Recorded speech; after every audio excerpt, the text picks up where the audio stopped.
जांच किए बिना उनको सीधा उनके पर एफआईआर प्रोफेसर साहब के ऊपर दर्ज कर दी गई। लाखों करोड़ों सत्य हमेशा अकेला होता, अम्बेडकर साहब भी अकेले चले थे। तो ये जो एफआईआर इन पे एक मांग करना हमारे संवैधानिक अधिकारों के दायरे में आता है। ये ट्वीट किया है हमारे प्रोफेसर ने, ये दिखाएंगे, हाँ ट्वीट दिखाएंगे। नॉन बायोलॉजिकल प्रधानमंत्री नरेंद्र मोदी द्वारा घोषित छोटे भाई धीरेन्द्र कृष्ण। बिल्कुल एम्बुलेंस में लिखा हुआ है धीरेन्द्र शास्त्री समिति कमेटी। ये ऐसे बाबा हैं, धीरेन्द्र शास्त्री उनका नाम है, पहले आपको बता दे रहा हूँ।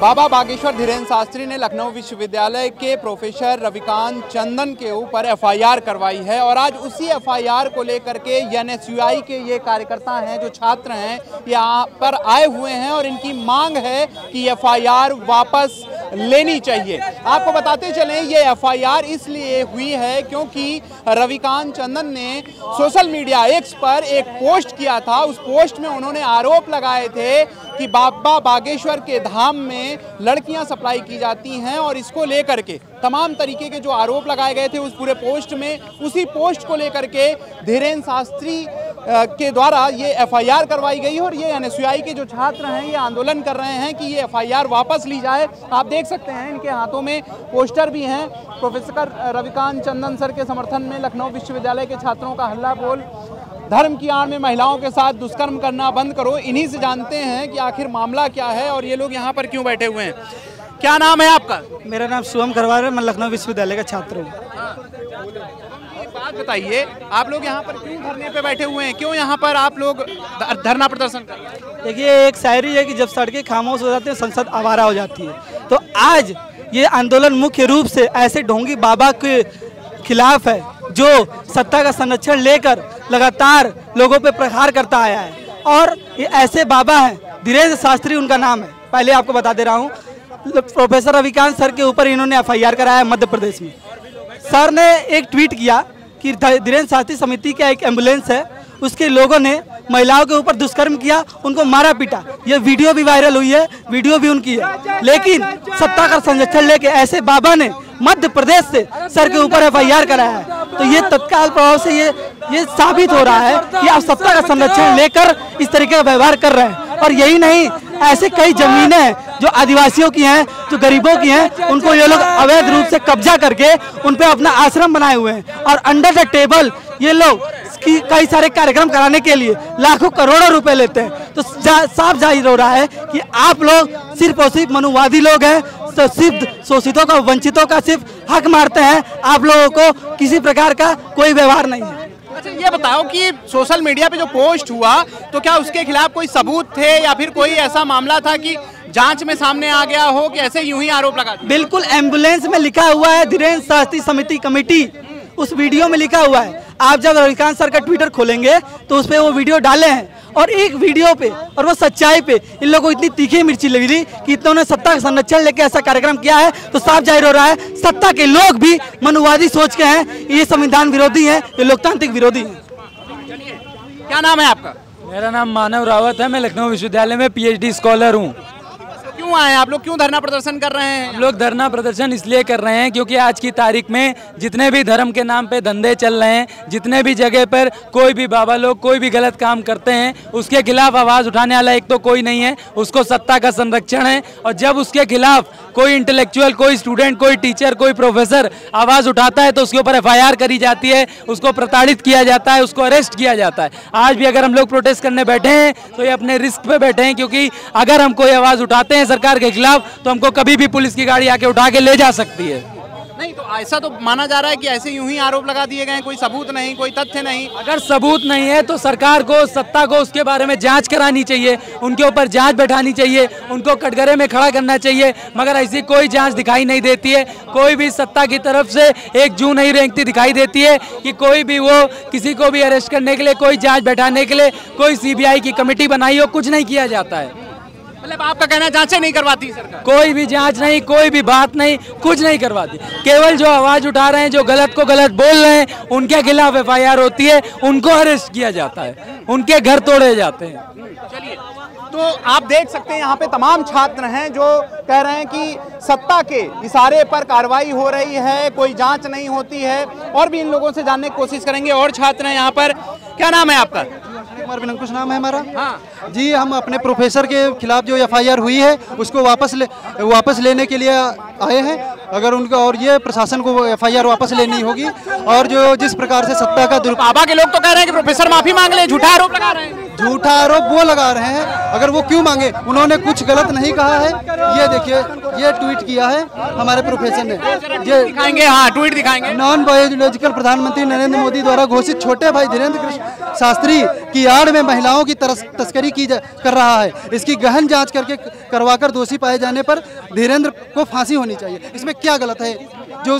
इसमें क्या गलत प्रोफेसर साहब ने कहा है जो उनको माफी मांगनी चाहिए? गहन जांच होकर, ऐसा नहीं कह रहे हैं कि उनको डायरेक्ट जेल में डाल दिया जाए, गहन जांच करवाकर अगर वो दोषी पाए जाते हैं तो उन पे कार्रवाई होनी चाहिए। ये हमारा संविधान कहता है। अगर कोई सबूत है कि ऐसे ही मतलब सबके खिलाफ?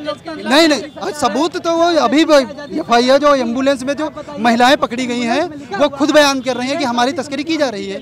तो वो आधार बनाकर अब कुछ ही हम थोड़ा ही सबूत देंगे। सबूत का देने का काम पुलिस का है, प्रशासन का काम है। अगर हमें कोई परेशानी है तो उसकी परेशानी डॉक्टर साहब निवारण करेंगे। अब मरीज से थोड़े कहेंगे कि आप पहले हमारी जांच करवाइए, तो आप लिखिए तो जांच वो जो होगी वो प्रक्रिया के हिसाब से होगी। ऐसा संविधान तो जो है सबको एक ये आदेश करता है, ये इजाजत देता है, जाए न्यायालय जाए प्रोफेसर साहब, क्या दिक्कत? तो जब झूठी कार्रवाई उनकी सत्ता उनके समर्थन में है तो ये कैसे हो सकता है? एक सरकारी कर्मचारी, न्यायालय से उम्मीद नहीं है? है, न्यायालय से ही तो उम्मीद है, और किसी से उम्मीद होगी? न्यायालय ही तो एक ज्ञापन देने के लिए आए हैं। और शांति प्रिय तरीके से जितने भी हमारे छात्र संगठन, मतलब छात्र हैं, सब शांति प्रिय तरीके से बैठे हुए हैं। और हम लोग अपना ज्ञापन देंगे और ये अपना जो संदेश है वो महामहिम के पास पहुंचाने का काम करेंगे। चलिए, महामहिम तक आपका संदेश पहुंचे। क्या नाम है आपका? जी, मेरा नाम अमितेश पाल है। मैं लखनऊ विश्वविद्यालय का छात्र हूं। और आज हम लोग प्रोफेसर रविकांत पे जो एफआईआर की जा रही है, इससे पहले भी 1-2 एफआईआर हुई हैं,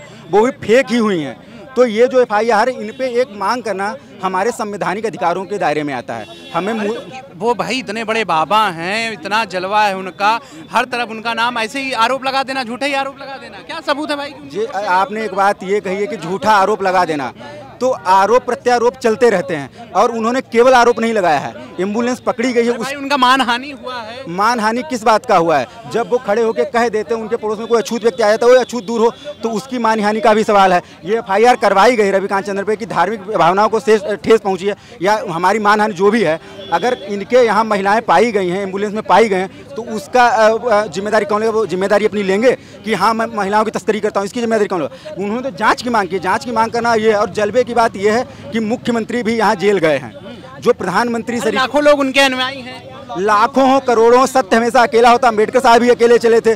और जो धर्म समाज को जगाने वाला व्यक्ति होता है अक्सर अकेला ही होता है। और अकेले हैं तो क्या अकेले नहीं, पूरा विश्वविद्यालयों के सम्मान में खड़ा है। और हम लोग इसलिए खड़े हैं, हम प्रोफेसर साहब के नहीं साथ खड़े हैं, हम अपने सबके आर्टिकल 19 के बचाव के समर्थन में खड़े हैं कि आज प्रोफेसर रविकांत का नंबर आया है, कल हमारा भी आएगा, उसके बाद आपका भी आएगा।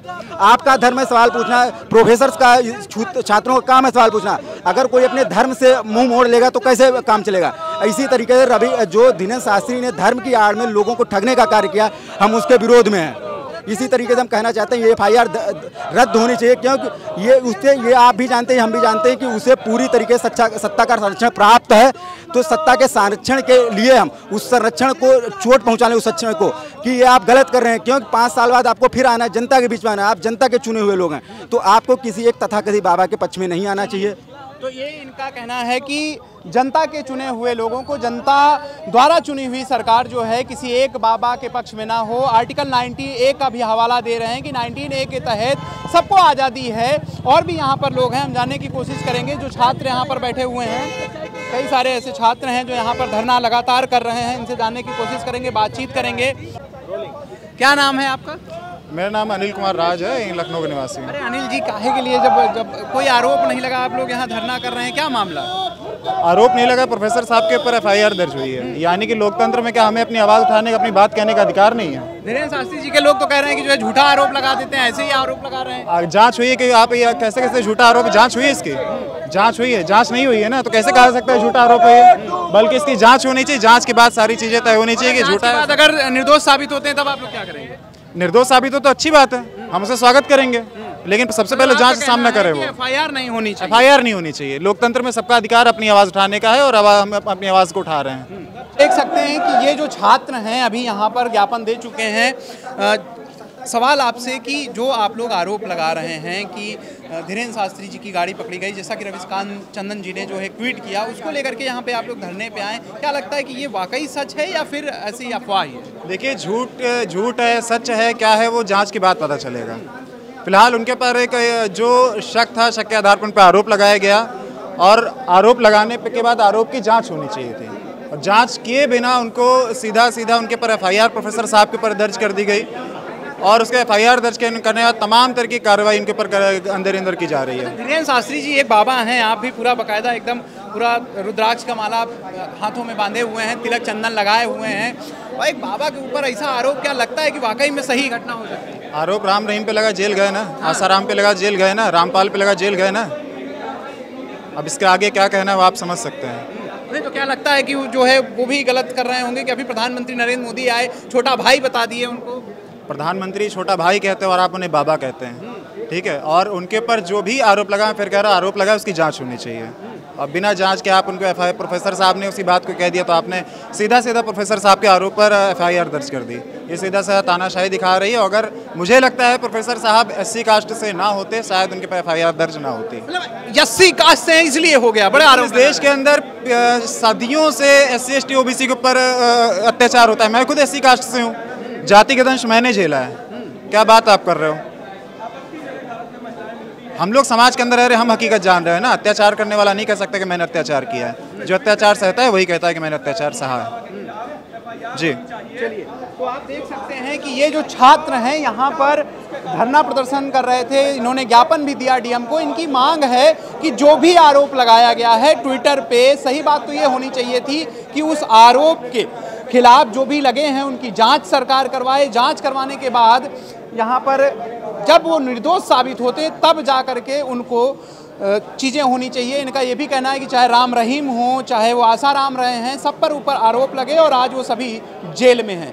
वीडियो जर्नलिस्ट सनी के साथ मैं आलोक, #भारत न्यूज़ लखनऊ।